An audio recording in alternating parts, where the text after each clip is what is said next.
Ladies and gentlemen, what's going on? Welcome to the recap and breakdown for UFC 322 Della Maddalena versus Islam Makhachev, which just took place this past weekend, Saturday, the 15th of November, 2025. We're going to go through the entire card, starting off the early prelims and ending with the main event. Let's get it going. It was at Madison Square Garden. It was a crazy fight night. We had a lot of finishes on the card, and we opened up with a really bad decision in Mateus Camilo versus Vyacheslav Borshev. And Borshev is definitely getting dropped after this fight. Very, very clearly, he does not work on his takedowns whatsoever. He doesn't work on wrestling defense whatsoever. He purely has been working on his Muay Thai and the thing that he's been working on his entire life. This guy used to be a big Muay Thai fighter. That's how he got into the UFC so quick. He is 8-7, but he had a lot of fights in kickboxing and stuff before this. And Mateus Camilo here just kind of abused the fact that he has no ground game. Camilo took him down. Just hugged him on the ground, beat him up, and didn't really allow Borshev to go off. In the third round, Mateus Camilo was actually gassed. You could see that he was not handling it very well. The pressure from Vyacheslav Borshev was coming on quite strong. Borshev ends up getting taken down, and nothing else was going to happen. Vyacheslav Borshev ended up losing 30-27. I believe maybe 29-28. Maybe one judge gave it the other way. But I'm pretty sure it was 30-27. I don't understand how Borshev's even in the UFC at this point, still 8-7 in his career. He kind of needs to go to a regional scene at this point and make his way back. But at 33 years of age, you might as well retire, go back to kickboxing and Muay Thai and stay there. He's not going to get much better in the UFC. Next on the prelims, at 185, Baisengur Sursakaya versus Eric Makhachev, and Baisengur beat the shit out of Makhachev. It was a rough first round. It looked like Eric Makhachev probably took the round. Sursakaya was getting clipped with some nice shots, smiling the whole time, not really taking the fight seriously. Led into the second round. He's putting a little bit more pressure on, but Eric Makhachev stuffing the pressure quite well with some clinches, just trying to slow down the fight and not allow Sursakaya to get off since he's so strong on the feet. Now Eric Makhachev made a big mistake in the third round, kind of let Sursakaya get range, start letting him pick off some shots, and Eric Makhachev ended up walking into a big right hook, which ended up flatlining him face first on the ground. Eric Makhachev is not actually that bad. He actually does have a lot of talent. Unfortunately, he has been given some rough fights in the UFC. Nuristan Ruzaboyev, Sursakaya. He was given, Ruzaboyev on short notice. It is what it is. Cody Brennage was a little gift to him. I don't know how he only won that, but split, it is what it is. I would like to see him maybe get given another fight. Maybe at 185, you could see him work the PI a little bit longer, and you could see him. Dude, he's had 3 fights this year, okay? 3 fights in 8 months. He's taken short notice fights. He's taken whatever they throw at him. He knows Sursakaya is dangerous. He knows he was probably going to get knocked out for this fight. He took it anyway. He's clearly a company guy, probably going to get the contract again. But Sursakaya is dangerous, man. He looked absolutely terrible. I'm not going to lie. Up until that knockout, he didn't look that good. He really looked like anyone else is going to fraud check him. So look for Sursakaya in his next fight to just get grapple checked and fraud checked. He doesn't look that good. I'm going to be 100% honest. He needs to improve rapidly, or he's going to be finding some fucking heat at 185. It's a division you can't mess around in anymore. And welterweight, both those 185 and welterweight right now are ridiculous, and lightweight too. These little divisions are just stacked right now. Fatima, or the middle division, excuse me. Fatima Klein versus Angela Hill on the prelims. Fatima Klein's the real deal. I on my predictions and breakdowns for this fight card, I took Angela Hill. I thought she was going to just show up with the vet status, just use her point fighting and just allow herself to overcome the difficulty in Klein's heavy exchanges. She couldn't get it done. Klein's just so dangerous, man. She's got really, really good combinations on the feet.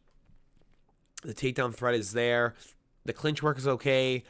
She's got really good 1-2s, man. Her fucking jabs are nasty. The kicks are really good. She was ducking and weaving really well. She was dodging most of what Angela Hill was throwing at her, dipping and throwing big right hands behind, big left hooks. She ended up throwing a high kick with a second left in the fight, landed it flush, almost took Angela Hill out.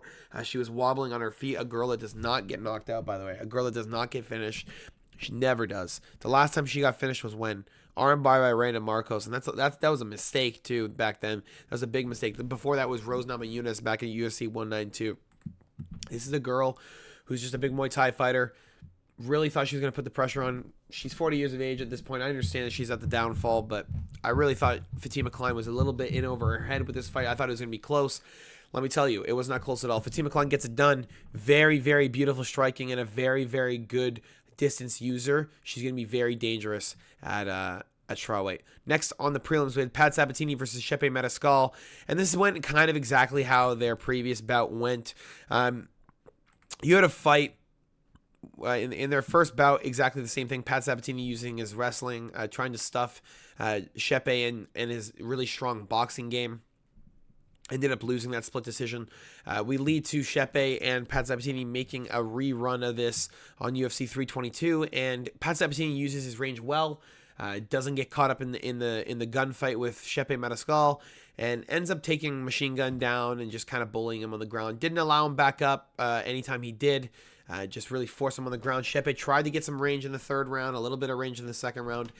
Always ended up getting taken back to the ground. Pat Sabatini didn't waste any time in trying to get his double leg or his single leg. He tried to get him towards the cage and then eventually just trip him and force him to the ground. Chepe does not have...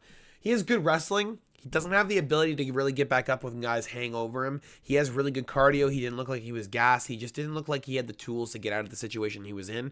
I think the jiu-jitsu is a little bit lacking from Chepe, and I think the boxing and the wrestling is where he's really sitting. Unfortunately, this matchup is just a really bad style for him. Ends up with Pat Sabatini riding him out for the entire fight. Attempted a couple submission threats. Nothing too bad went through. Chepe Mariscal ends up losing a unanimous decision to Pat Sabatini, which was a good pick, I guess, for me.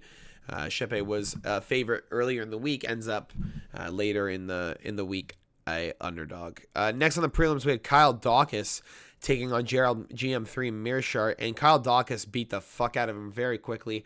Hit him with a 1-2, dropped him. Just jumped on Gerald Mearshart and got the Darce. He is the Darce Knight. I kind of should have expected that out of him. Gerald Mearshart, though, is so good on the ground that the threat of a submission doesn't really entertain me when I'm thinking about prop betting. If I'm thinking about predicting as well, like I'm not really thinking about I'm not thinking about Rodolfo Vieira getting submitted. Okay, like I'm not thinking about that shit. I'm more thinking about Kyle Dawkins here. How he just put Michel Pereira out with a little right hook. He's been working on his boxing a lot. He put out a guy before that UFC rebound as well. Yeah, Kenan Patershuk, excuse me. And then ends up chinning Gerald Mearshart, getting him on the ground and then choking him out with a Darce after Herb Dean attempts to check his arm. I think he was okay until Herb kind of moved his arm out of the way, but I think he was going to get tapped out anyway. He was just kind of sitting in the Darce, not really moving. Very good fight for Kyle Dawkins. A very, very good rebound into the UFC after losing 3 in a row. It's not, or it's going to be 2 in a row. It's not one of those things you want to see a guy come back into the UFC, because a lot of the time they don't do very well. And I'm going to say he does well, man. He clearly has worked quite a lot to get here. He's improved significantly from the last time that he was inside the UFC. Now he's got the PI again. I'd like to see Kyle Dawkins keep moving down the trek. Next on the prelims, he had short notice Ethan Ewing take on Malcolm Wellmaker, and the odds should have told you everything. The odds went from -700 for Malcolm Wellmaker earlier in the week to -4 and then -380 before the fight started. There was a lot of money coming in on Ethan Ewing, and if you're a predictor and you're a bettor, you should have took note of that. I did not. I did not pay attention to it. I didn't make any announcements on my YouTube or anything, and I really should have probably said something because Malcolm Wellmaker looked terrible for this fight. It's a big thing to note that Malcolm Wellmaker had his opponent changed 3 times for this. He was originally supposed to fight Series City. I think it was an injury on City side. Yeah, shoulder dislocation. Cody Haddon was originally supposed to fight as well. Ends up dropping out of the fight. I think he had another fight planned as well, but that did not come to fruition. And then you have Ethan Ewing take him up on the offer, who literally fought 7 days before and knocked out his opponent, Billy Brand, who was previously on the Contender Series, who ended up fighting and getting submitted by Cody Haddon. And unfortunately, did not get that fight. Moves on, or sorry, excuse me, I'm lost at what I'm thinking about. He did get that fight, knocked out Billy Brand, and then moves to Malcolm Wellmaker, and just looks significantly better than what Wellmaker could put out. Wellmaker looked like he was looking for a one-punch knockout, and Ethan Ewing looked like he was punching a heavy bag. He looked like he was punching a guy that wasn't really willing to get into scrap exchanges. He was just willing to try and knock him out with a counter punch. Ewing looked really good. A lot of good jabs, a lot of good follow-up work, 4 or 5 punch combinations, really stunning Malcolm Wallmaker in the backing up. He was trying to duck everything without having to use his hands the whole way. And let me tell you, Ethan Ewing was catching him with everything. It was a very good performance from Ethan Ewing. In my opinion, won every single round. And it wasn't even close. Malcolm Wallmaker ends up losing 30-27, 30-27, and 20-28, I think. I don't know what round they would have given him, though. But Ethan Ewing, a fantastic display from the big underdog coming out of Anaheim Hills. I can't believe he actually got it done. Genuinely, I really thought he was going to get chinned, especially a guy who didn't really look that good on the regional scene. He's knocking out guys who are a bit of bums, and he's taken a long time to do it. Brandon Carrillo, he took till round 3. The kid just would not give up, and he kept pushing forward. And it gives me a little bit of a red flag, especially when you're coming into the UFC. Fuck, man, he shoved a sock in my mouth. I'm clearly wrong, and yeah, he proved me up. Next on the prelims, we had Aaron Blanchfield versus Tracy Cortez. I had Cortez winning at least a round. Tracy Cortez was coming on strong in that first round. I think she probably won that round, landing a lot of good strikes, really putting on the pressure on Aaron. Ends up getting taken down in the second round and looks really bad. Looks like she's going to get submitted. Ends up getting submitted. She got her back taken, and she ends up getting a rear naked choke that she just could not stop. She could not fight the hands any longer, and she had to tap. She was against a cage as well. Not really a whole lot of room to move anyway. A really unfortunate display from Tracy Cortez, especially a girl who has not lost other than to Rose Namajunas in her entire career up until that first fight of her entire professional MMA, I think. Right. Am I wrong? Boom, look at that. I'm right. Cherry Murasaki. Yeah, I mean, Aaron Blanchfield's okay, but I really didn't expect a submission. I thought Cortez had it in the bag. I thought she was really going to just piece her up, force the pressure, counter wrestle, and keep moving Blanchfield back. It's not what happened. Blanchfield proves me wrong once again. And Blanchfield looks like she's going to be fighting for the flyweight title soon, seeing as there's not a whole lot left at this point. There's not a whole lot going out.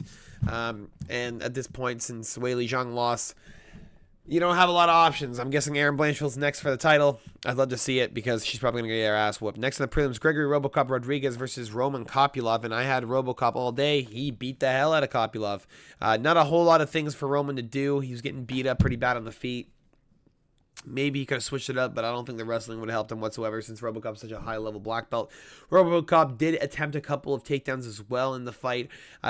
Just couldn't get him down, unfortunately. You had Roman, who was just trying to keep space, trying to keep his legs in the game. Robocop was not having it. He just kept pushing forward, really chopping both legs up, pushing forward. The jab was good. Big shots. Landed a couple good shots to the body as well. And just had Roman Kopylov backing up basically the whole fight. Not a whole lot for Kopylov to do as well. He's a little bit out-framed. Robocop is a pretty fucking scary individual, and I really thought he was going to end up knocking him out. Could not get it. Couldn't get the takedown really as well. I think he got one, but Kopylov ended up getting back up. And just a good display from Robocop. He still continues to improve. He's a very scary threat. A guy who can grapple just as well as he can. Very good wrestling. Very high-level jiu-jitsu player. And he can strike like a fucking madman. He literally has a nickname, Robocop. This dude's fucking nasty. Look for him at 185, man. He's a dark horse of this division. You have, what's his other name? Christian Leroy Duncan. That kid's nasty, too. And he ended up losing to Robocop Rodriguez as well. And then you have Jared Cannonier, who's 41 years of age, comes back from hell. You get knocked out by Robocop, and then you just come back and knock him out yourself. It is what it is. Next on the prelims, you have the highlighted prelim of the evening. They were looking for a finish on this one. I couldn't see how it was going to happen, and then it just fucking happened. Bo Nickel versus Adolfo Vieira ends up with a head kick in round 3. Bo Nickel looked like fucking shit. Looked absolutely terrible. One of the most boring fights I've seen in a while. Adolfo Vieira was getting pieced up on the feet. Not a whole lot he could do. There was no wrestling available for him whatsoever. The takedowns were non-available. Bo Nickel was not having any of it. He was keeping range. He was throwing those kicks. He was throwing those jabs. He was keeping everything away from him because he was not getting taken down by the high-level black belt hunter. And then you have Bo Nickel in the third round with the slowest, most telegraphed kick I've ever seen in my fucking life for a knockout, and he just chins Adolfo Vieira, stuns him out cold, and leaves him on the ground for about 4 minutes, while we all wonder if Adolfo Vieira just died from impact damage. Bo Nickel, he, again, is a fraud. I don't like this guy whatsoever. 8-1, I guess, is good, but, like, holy fuck, man. This kid's going to get checked once again. at 185. If Ranier de Ritter is knocking you out and gassing you out and counter wrestling you, not a whole lot left for you, my brother. Not a whole lot left for you. I'm so sorry. He's just so bad. I hate Bo Nickel, man. He looks like shit every time I watch him. He was fighting a fucking 36-year-old black belt player who barely strikes whatsoever, and he still looked like ass till the third round where he chinned him. He should have knocked him out in the first round with a fucking right hand. I hate Bo Nickel. I hate him. I hate him. I hate him. I hate him. He will get mauled by everyone in the top 15 at 185. It is how it is, okay? It is what it is. Next on the main card of the evening, Benoit Saint-Denis versus Beneil Dariush. Dariush throws 2 really good leg kicks, drops Benoit Saint-Denis to 1 knee, and then Benoit gets up. They throw a couple punches in the clinch like Don Fry versus that fucking Japanese guy. And then Benoit throws a left hook over the top, and Beneil Dariush is out fucking cold on his knees, face to the floor. That was it. 18 seconds or 16 seconds. That's all it took. Very good knockout for Benoit Saint-Denis. It's pretty easy to see coming. Beneil Dariush doesn't even look like he wants to be in the octagon anymore when you see him fight. He's very chinny. Benoit Saint-Denis got some crazy-ass hands. This dude's a fucking a green beret. Don't fuck with that guy. Next on the main card, Carlos Prates versus Leon Edwards. And we had Prates actually show up for once, man. We had Prates, I say show up. Show up in the way we want him to. Okay, all these other guys, I know he's going to knock him out. Leon Edwards, though, I had a feeling he was going to knock him out. And it's the one knockout I wanted to see more than anything. I fucking hate Leon Edwards. This guy's cocky all the time, and he never shows up. He always quits in the fight. Anytime a guy talks to him, he quits. Carlos started talking to him in the first round. He looked like he was quitting right away in the second round. Looked like he was letting it all get to him. And then you have Carlos Prates with a picture-perfect step-in fake right hand. And Leon steps back almost exactly like Uros Medic versus fucking... what's that kid's name that knocked him out in the first round? Punahele or whatever is Soriano. Punahele Soriano, whatever his name is. Literally exactly the same way. And left hook, boom, or left straight, boom, right down the pipe and puts Leon Edwards out. Exactly the same way he knocked out Trevin Giles. Exactly the same way he knocked out Charles Radke, I believe. No, that was a knee to the body. What was the other guy's name? No. Oh, Mitch Ramirez. That's who it was. Same way he knocked out Mitch Ramirez, he knocks out Leon Rocky Edwards, the former welterweight champion of the world. Let me tell you, Carlos Prates is moving quickly to that belt fight, and he's moving very, very quickly to a very interesting fight, with which will be Islam Makhachev, most likely. A very fantastic win for Carlos Prates and the Fighting Nerds. They were all watching the fight as well. They were very excited. I'm excited for him, man. He's my boy. I love watching this guy fight. On the regional scene, Carlos Prates has been a fucking legit nightmare in the LFA. And when he got signed to the UFC, I was extremely excited. And let me tell you, he has not fucking disappointed. This guy continues to impress and continues to improve. And he's been retreating from hooks. He lost retreating from hooks. What does that even mean? What? You retreat from hooks? Okay. Wow, sorry. Fantastic win for Prates, though. Let's go, baby. Next on the main card, you have Michael Morales versus Sean Brady, and this was a fight I did not see going the way. I had Sean Brady just mauling him on the ground. Michael Morales isn't a guy I really expected to stay at 170. He's a guy I thought would be at 185, but, you know, ends up sticking around. And is, yes, quite big for the weight class, yes. Should not be a 170 fighter whatsoever. But Sean Brady really didn't even fucking attempt a takedown, I don't think. I think Michael Morales just kept range the whole time, kept his hips super fucking low, and Sean Brady instantly kind of knew he was fucked. He was getting pieced up pretty bad on the feet. Tried to get in there a little bit closer, tried to throw some overhands, just ends up getting pieced up for it, and then ends up with Michael Morales dropping him and just putting him away. There's not a whole lot I could see Sean Brady doing after the first minute. I could see it exactly where it was going. And I could see that he was not going to be winning that fight whatsoever. The threat of a takedown just wasn't even existent. Morales is just so fucking big and so strong. He looks absolutely insane. For 26 years of age, bro, this guy's a fucking problem at 170. He's going to be ridiculous. And the odds of him beating Islam, I don't know. I really don't know. It might be a lot closer than people think. I'm going to lose my mind, bro. I think I'm overloaded right now. Everything's itchy. I'm losing my mind. I'm trying to do this fucking video. I can't even talk. It's actually insane. Valentina Shevchenko versus Weili Zhang. And I had Weili Zhang all day. Not what happened. Not what happened. She didn't even win a fucking round. Shevchenko beat the fuck out of her every single round. Weili Zhang just got bullied on the ground.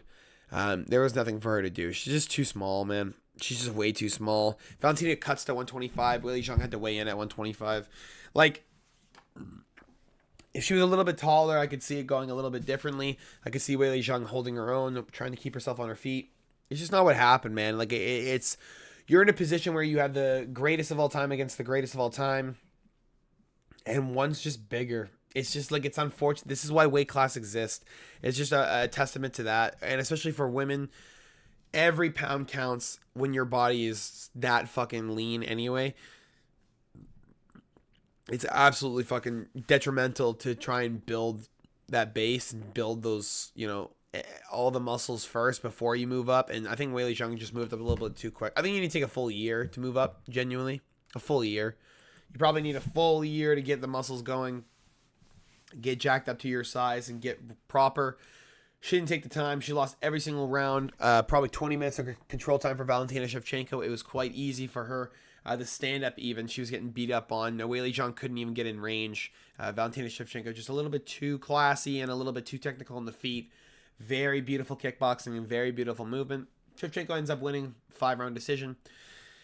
You could see it coming, I guess, from a mile away. I guess I just felt otherwise. Next, the main event of the evening, which was Islam Makhachev versus Jack Della Maddalena. You had Islam Makhachev absolutely wrestle fuck Jack Della Maddalena into the ground. There was nothing to even talk about here. Again, I'm very sorry, but these last two fights, there is nothing good to talk about. It was wrestle fuck. Islam Makhachev attempted a Kimura, couldn't get it. Darce 3 times, couldn't get it. Jack was very, very prone to it because of Craig Jones' training. Couldn't get the Kimura, couldn't get the rear naked choke. I think he had his back taken at one point, had his left hand taken from him, almost got submitted and ended up turning and getting his arm back.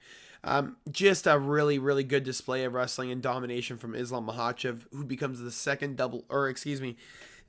11th double champ in history. And it should be a concurrent champ, but he's not. Hopefully he will be able to defend this belt as well, which I think he should. I don't see anyone beating him anytime soon. He's just too dominant, just in his prime, and still a lot of things going for him.